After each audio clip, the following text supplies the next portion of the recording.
Hello and welcome back. Look, हम statistics के session में कोरिलेशन का टॉपिक कवर कर रहे हैं और जिसके अंडर हमने लास्ट सेशन में कार्ल पियर्सन का कोफिशिएंट ऑफ कोरिलेशन, जिसे स्मॉल आर से डिनोट किया जाता है, ये टॉपिक हमने स्टार्ट किया था। और मुझे उम्मीद है कि जो मैंने आपको ओरिजिनली कार्ल पियर्सन के अकॉर्डिंगली दिया हुआ फॉर्मूला और मॉडिफाइड वर्जन का जो कंसेप्ट हमने समझा था, प्लस हमने जो शॉर्टकट मेथड के अकॉर्डिंगली किस तरह से कोरिलेशन निकाला जा सकता है, ये दोनों कंसेप्ट्स आपको बहुत अच्छे तरीके से क्लियर रहे होंगे। तो देखो, हमने हल्का सा ये एक ओवरव्यू पढ़ा है अभी तक का, जिसमें आपको मैंने ये बताया था कि ये जो डायरेक्ट मेथड एक तरीके से हम जिसे बोल सकते हैं, ये एक्चुअल मीन मेथड है, क्योंकि इसमें जो ये small x and small y हमें यहां दे रखा है वो एक्चुअली क्या है, वो डी फॉर डेविएशन है, क्योंकि ये आपको समझाया गया है कि नहीं तो जो हमारी ओरिजिनल सीरीज होती हैं वो कैपिटल एक्स या कैपिटल वाई से डिनोट की जाती हैं, और ये जो स्मॉल एक्स और स्मॉल वाई है ये डेविएशंस को डिनोट कर रहा है।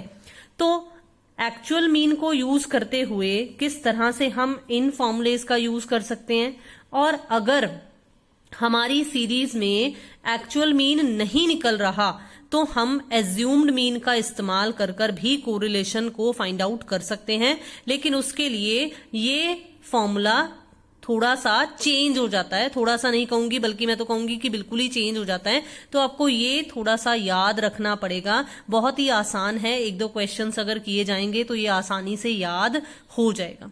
तो देखिए, आज के इस सेशन में मैंने बेसिकली क्या किया है, इसी टॉपिक को आगे कंटिन्यू करते हुए हमने स्टेप डेविएशन मेथड को आज कवर करना है।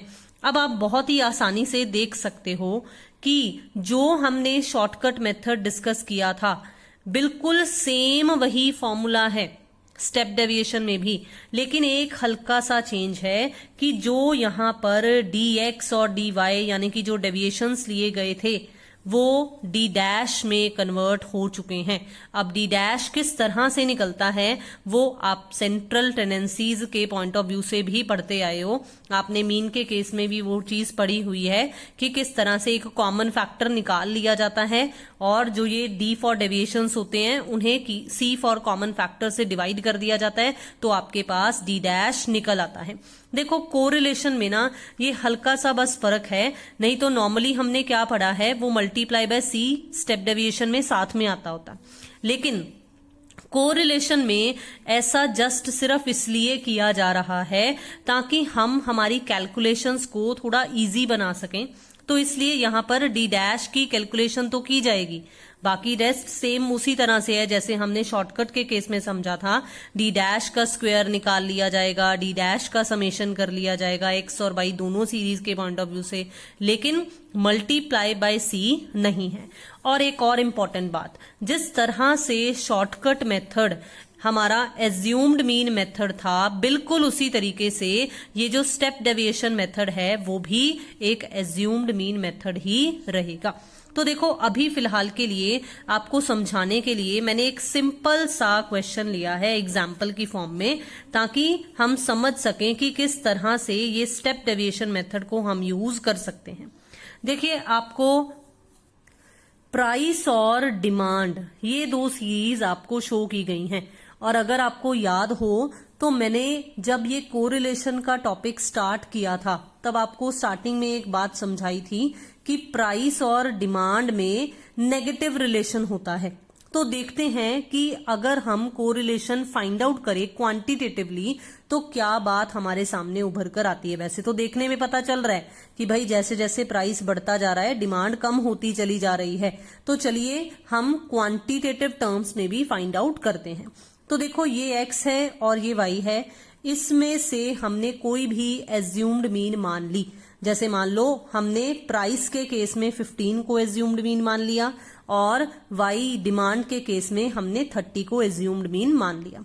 अब ये फाइंड आउट करने के बाद हमने d कैलकुलेट करने हैं, दोनों के पॉइंट ऑफ व्यू से अलग अलग कैलकुलेट करने हैं। तो एक बार x के पॉइंट ऑफ व्यू से अगर कैलकुलेट करें तो देखो 5 माइनस 15 माइनस का 10 माइनस 15 माइनस का 5, देन 0, 20 माइनस 15 5, 25 माइनस 15 10। ठीक है, ये डी निकल आया। अब आप देखो इसमें कॉमन निकल रहा है 5, कॉमन फैक्टर निकल रहा है क्योंकि ये सब जो हैं वो 5 के टेबल पर डिवाइड हो रहे हैं। तो मैंने आपको क्या बताया अर्लियर कि हम स्टेप डेविएशन मेथड का इस्तेमाल सिर्फ इसलिए कर रहे हैं ताकि हम हमारी कैलकुलेशंस को और ज्यादा सिंप्लीफाई बना सकें। ठीक है, तो डी डैश कैलकुलेट कर लिया जाएगा जो कि सेम यही जो हमने x minus assumed mean of x कर कैलकुलेशंस ये की हैं, इन्हें c से डिवाइड कर दिया जाएगा और c यहां 5 है। तो -2, -1, 0, 1 एंड 2 ये हमारे पास डेविएशन डी डैश निकल आएगा जिसका समेशन हमें चाहिए फॉर्मूले के अकॉर्डिंगली। देखिए यहां आपको फॉर्मूले में बताया गया है तो हमें ये समेशन डी डैश यहां भी चाहिए और यहां पर भी चाहिए। तो हम क्या करेंगे, हम इसका समेशन करेंगे जो कि हमारे पास 0 आ रहा है। देन उसके बाद देखिए हमें ये डी डैश का स्क्वायर भी चाहिए तो हमने इनका स्क्वायर कर देना है। फिर उसके बाद हम अब y के पॉइंट ऑफ व्यू से सेम यही प्रोसीजर फॉलो करेंगे। सबसे पहले हम डेविएशंस कैलकुलेट करेंगे, फिर उसके बाद फिर से इसमें भी एक कॉमन फैक्टर निकल रहा है। अब एक चीज और मैं आपको बताऊं, देखिए कई बार क्वेश्चंस ऐसे भी आपको मिल सकते हैं जिसमें एक में तो कॉमन फैक्टर निकल रहा है लेकिन दूसरे में नहीं निकल रहा, तो उस केस में आपको C1 मानकर फिर सॉल्व करना पड़ेगा क्योंकि डी डैश लेने है ना दोनों के केस में। ऐसा तो नहीं है ना कि आप हाफ कंसेप्ट जो है वो ये ले लो, ऑल्दो आ तो सेम वही कंसेप्ट जाएगा। अगर आप C1 ले लोगे तो डी डैश आपका वही बन जाएगा, लेकिन फिर भी आपको ये लॉजिकली पता होना चाहिए कि अगर एक के केस में कॉमन फैक्टर निकल रहा है तो आप एक की कैलकुलेशन को भी सिंप्लीफाई कर सकते हो। फिर उसके बाद देखिए हमने डी डैश कैलकुलेट कर लिया y के पॉइंट ऑफ व्यू से भी और उसका भी स्क्वायर कर दिया। अब हमें हमारे फॉर्मूले में डी डैश x और डी डैश y इनका मल्टीप्लिकेशन भी चाहिए। और मैंने आपको अर्लियर भी बताया है कि जब आप मल्टीप्लिकेशन कर रहे हो तो आपने साइंस का जरूर ध्यान रखना है।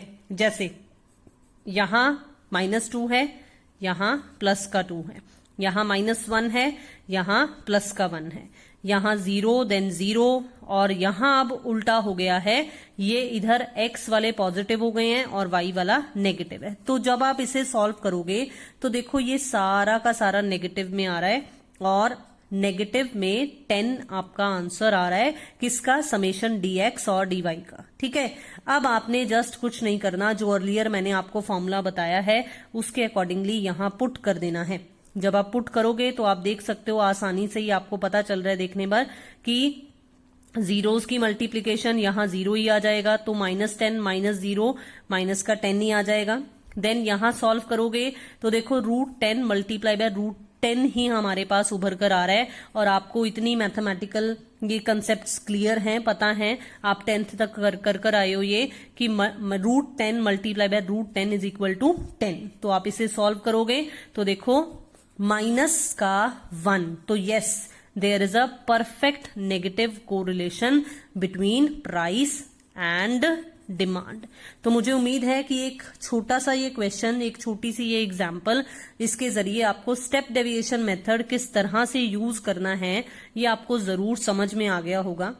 अब आज के इसी सेशन में मैंने 2 न्यूमेरिकल क्वेश्चंस और सॉल्व किए हैं आपको समझाने के पॉइंट ऑफ व्यू से, ताकि हम हमारे इस कोरिलेशन के टॉपिक को इसी सेशन में कंप्लीट कर दें। तो देखते हैं कि किस तरह से इन 3 फॉर्मुलेज को यूज कर या इन तीनों में से एक को या किसी को भी यूज कर हम कोरिलेशन फाइंड आउट कर सकते हैं। देखिए आज के इस सेशन के लिए जो मैंने फर्स्ट क्वेश्चन लिया है न्यूमेरिकली वो है क्वेश्चन नंबर 4, जो कि मेरी बुक के अकॉर्डिंगली पेज नंबर 293 पर अवेलेबल है। देखिए इसमें आपको लिखा हुआ है कि कार्ल पियर्सन विधि यानी कि कार्ल पियर्सन मेथड का यूज करना है, हमने कोरिलेशन फाइंड आउट करना है। सहसंबंध गुणांक आपको जैसे अर्लियर मैंने बताया हुआ है कोफिशिएंट ऑफ कोरिलेशन को बोला जाता है।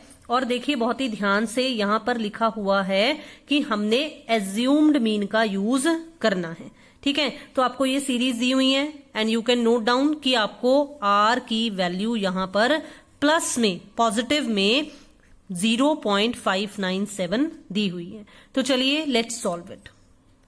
देखिए सबसे पहले तो आपको वैसे तो क्वेश्चन में ये दिया हुआ था कि हमने एज्यूम्ड मीन का यूज करना है, लेकिन अगर आप पहले खुद चेक करना चाहो, अगर आपको क्वेश्चन में कुछ ना लिखा हुआ आए कि आपको सिर्फ ये लिखा हुआ आए कि आपने कोरिलेशन फाइंड आउट करना है, तो आप सबसे पहले जो आपको सीरीज दी हुई होती हैं उनकी एक्चुअल मीन निकाल कर देखोगे। अब आप देखो बहुत ही आसानी से आपको पता चल रहा है कि जब मैंने x के लिए मीन कैलकुलेट की तो वो तो 75 मतलब पूरी सही आई है, पॉइंट्स में नहीं आई है। लेकिन जब मैंने y के पॉइंट ऑफ व्यू से देखा तो यहां पर जो मीन आई है वो पॉइंट्स में आई है। और मैंने आपको ये बात पहले भी बताई है कि अगर हम पॉइंट्स के बेसिस पर जो मीन निकलती है उसको आगे फर्दर यूज करते हुए डेविएशंस कैलकुलेट करेंगे तो हमारे डेविएशंस भी पॉइंट्स में आएंगे। अब आप खुद सोचकर देखो, जब ये पॉइंट्स में आए तो इनका स्क्वायर करना, मल्टीप्लाई करना काफी ज्यादा कॉम्प्लेक्स हो जाएगा। तो इसीलिए आपको वैसे क्वेश्चन में ही गिवन था, लेकिन अगर इस तरह का कंसेप्ट आ जाए तब भी आपने ये सोचना है कि आपने एज्यूम्ड मीन मेथड्स का यानी कि शॉर्टकट या स्टेप डेविएशन मेथड का ही यूज करना है। ठीक है, अब देखो बहुत ही ध्यान से कि भाई मैंने एज्यूम्ड मीन ये 79 ही क्यों लिया या y के केस में 123 ही क्यों लिया। देखो बहुत ही सिंपल सी बात है, आपको पहले भी बताया गया है कि आपका एज्यूम्ड मीन इस तरह का होना चाहिए जो आपकी सीरीज को ना आधे प्लस और आधे माइनस में डिवाइड करने वाला हो। ठीक है, तो कोशिश करनी चाहिए। वैसे अदरवाइज आप किसी और को भी एज्यूम्ड मीन मानकर अगर सॉल्व करोगे क्वेश्चन तो आंसर आपका सही आएगा, लेकिन फिर भी इस एक पॉइंट को आपको दिमाग में जरूर रखना चाहिए कि आपका एज्यूम्ड मीन ऐसा होना चाहिए जो आपकी डेविएशंस को आधे प्लस और आधे माइनस में डिवाइड कर सके। ठीक है, कोशिश ऐसी हो, नहीं तो अदरवाइज कोई बात नहीं चलेगा। फिर उसके बाद देखिए, अब डेविएशंस मैंने कैलकुलेट की हैं, मैंने x के पॉइंट ऑफ व्यू से कैलकुलेट किया जो कि x minus assumed mean of x के बेसिस पर सॉल्व किया गया है।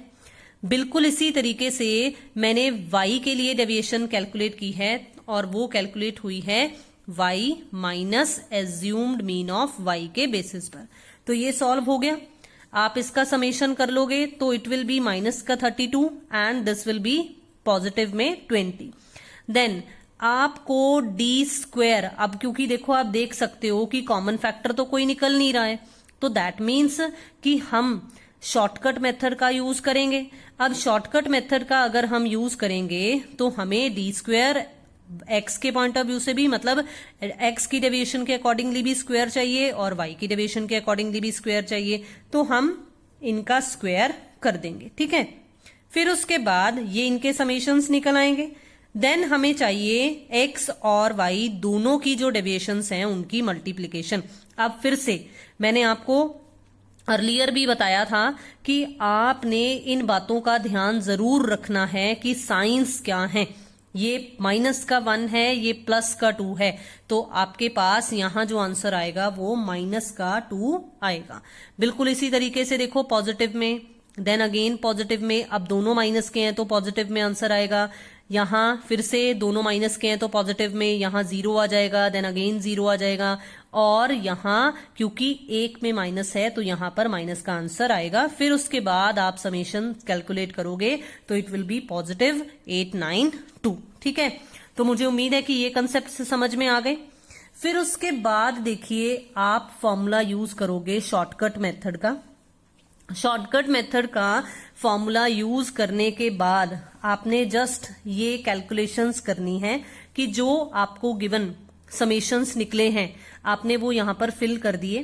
फिल करने के बाद जस्ट इनकी कटिंग्स हमने की हैं और आप देख सकते हो कि कुछ इस तरह से जब हम इसे सॉल्व करेंगे तो हमारे पास बिल्कुल वही आंसर निकल रहा है जो कि हमें क्वेश्चन में हिंट में बता रखा था। तो मुझे उम्मीद है कि आपको ये एक क्वेश्चन आपको बहुत अच्छे तरीके से समझ में आ गया। Now moving on to the next question. देखिए सेकंड क्वेश्चन जो मैंने आज के सेशन के लिए कवर किया है वो है पेज नंबर 294 पर क्वेश्चन नंबर 11। तो देखिए यहां पर आपको x और y दो सीरीज बता रखी हैं और आप देख सकते हो कि आपको सह संबंध गुणांक यानी कि कोरिलेशन कैलकुलेट करने के लिए कहा है और हमें प्लस में 0.90 कोरिलेशन हिंट में बता रखा है। तो चलिए देखते हैं कि इसे किस तरह से सॉल्व किया जाएगा। देखिए इसमें आपको जो n है वो 8 गिवन है। अब उसके बाद देखिए आपको मैंने ये कहा है कि आपने पहले एक्चुअल मीन जरूर कैलकुलेट कर कर देखनी है। तो देखो जब हमने एक्चुअल मीन कैलकुलेट किया तो एक्चुअल मीन पॉइंट्स में नहीं है। x के पॉइंट ऑफ व्यू से जो x बार है यानी कि मीन है वो 10 है और y बार जो है वो 8 है। ठीक है, अब अगर आपको पता चल गया है कि ये एक्चुअल मीन है तो हमने एक्चुअल मीन मेथड का यूज करना है, यानी कि हम फर्स्ट वाले डायरेक्ट मेथड का यूज करेंगे जिसे हमने लास्ट वीडियो में समझा है। तो आई वुड रिक्वेस्ट यू कि अगर आपने नहीं देखी है अभी तक वो वीडियो, आपने अगर अर्लियर सेशन नहीं समझा है तो काइंडली प्लीज वो जरूर समझिए, because it's very very important. In 2 sessions में ही हमारा ये कोरिलेशन का टॉपिक कंप्लीट हो रहा है, तो आपको बहुत ही आसानी से समझ में आ जाएगा। दोनों वीडियो जरूर अच्छे से देखिए और अच्छे से समझिए। अब देखिए, अब आपको x बार और y बार पता है तो आप d फॉर डेविएशन x के पॉइंट ऑफ व्यू से भी और y के पॉइंट ऑफ व्यू से भी कैलकुलेट करोगे और इस बार जो d डैश है, सॉरी जो dx है यानी कि डेविएशन है वो x माइनस x बार इस केस में और y माइनस y बार इस केस में इस फॉर्मूले को यूज कर कर कैलकुलेट होगा। x बार आपको यहां बताया गया है 10 है, आप चाहो तो वहां ऊपर भी लिख सकते हो। बिल्कुल इसी तरीके से y बार जो है वो 8 है तो उसको भी यहां पर लिखा जा सकता है ताकि कैलकुलेशंस करना थोड़ा आसान रहे।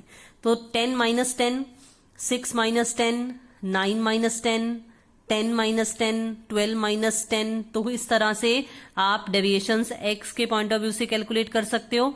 बिल्कुल इसी तरीके से 9 माइनस 8, 4 माइनस 8, 6 माइनस 8, कुछ इस तरह से आप y के केस में भी डेविएशंस कैलकुलेट कर सकते हो। रिमेंबर, इनकी समेशन हमेशा 0 आएंगे क्योंकि हमने ये प्रॉपर्टी पढ़ी है। आपको बहुत बार मैंने ये प्रॉपर्टी बताई है कि जब हम एक्चुअल मीन से डेविएशंस कैलकुलेट करते हैं तो sum of those deviations is always equal to 0। तो ये 0 रहेगा।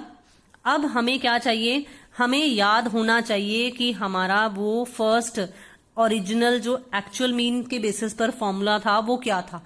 देखो वो फॉर्मूला कुछ इस तरह से था और मैंने आपको क्या बताया था कि ये जो स्मॉल x और स्मॉल y है वो कुछ और नहीं है, वो डेविएशंस है। तो मैंने थोड़ा सा इसे यहाँ पर रिफाइन कर दिया, मैंने सबके साथ dd लिख दिया ताकि आपको यहां समझ में आ जाए आसानी से। ठीक है, तो अब हमने क्या कैलकुलेट करना है, हमने x और y दोनों के डेविएशंस की मल्टीप्लीकेशन का समेशन कैलकुलेट करना है। यहां पर हमें dx स्क्वायर मतलब x की डेविएशंस का स्क्वायर चाहिए और यहां पर हमें y की डेविएशंस का स्क्वायर चाहिए। तो देखिए हम यहां पर कैलकुलेट करेंगे तो ये रहा dx का स्क्वायर, ये रहा deviation from the point of view of y का स्क्वायर। तो जब हमने स्क्वायर किया और हमारे पास जो समेशंस हैं वो कुछ इस तरह से आ जाएंगे। ठीक है, फिर से वही सेम चीज कि जब आपने ये dx और dy कैलकुलेट करना है तो साइंस जरूर ध्यान देने हैं। यहां पर एक तरीके से सेम है कि जब हम मल्टीप्लाई कर रहे हैं तो दोनों साइड माइनस माइनस का ही है तो पॉजिटिव में आंसर आ रहे हैं, लेकिन आपने फिर से मैं कहूंगी कि आपने जरूर ध्यान रखना है कि साइंस कौन से हैं। तो समेशन 43। अब आपने कुछ नहीं करना, जस्ट इसे फॉर्मूले में पुट करना है। पुट करोगे तो 43 divided by root 32 multiply by root 72। Root आपको निकालना बताया हुआ है पहले भी, तो 43 डिवाइडेड बाय 32 का रूट देन 72 का रूट मल्टीप्लाई करोगे, सॉल्व करोगे आप तो देखो उतना ही हमारे पास अप्रोक्सीमेटली आंसर आ रहा है। ये इसलिए क्योंकि हम यहाँ पर थोड़ा राउंड ऑफ कर देते होते हैं तो इसलिए ये हल्का सा मार्जिन जो है इस वजह से रहा, नहीं तो अदरवाइज हमारा वही प्लस में 0.90 आंसर निकल रहा है। एक हल्का सा कंसेप्ट कि अगर आपको गिवन सीरीज में से कोई भी एक सीरीज क्लास इंटरवल की फॉर्म में या दोनों सीरीज क्लास इंटरवल की फॉर्म में गिवन हो, मतलब ग्रुप्ड डेटा गिवन हो, लाइक सपोज आपको x गिवन है 10 to 20, 20 to 30, 30 to 40 की फॉर्म में और y जो है वो आपको 1 2 3 4 अगर इस तरह से दिया हुआ है तो आपने क्या करना है, आपने इस x को मिड वैल्यूज में कन्वर्ट कर लेना है, जैसे आपको अर्लियर भी बताया हुआ है, और उसके बाद आप इसे x और इधर y मानकर, जिस तरह से आपको सिखाया गया है कोरिलेशन, उस तरह से आप कैलकुलेट कर सकते हो। तो मुझे उम्मीद है कि यहां तक की मेरी कोरिलेशन की जो कोशिश रही है वो आपको जरूर बहुत अच्छे तरीके से समझ में आई होगी। सब्सक्राइब कीजिए चैनल को अगर आपने अभी तक नहीं किया है, शेयर कीजिए वीडियोस को, लाइक कीजिए वीडियोस को, do comments also. Thank you so much for watching and have a nice day.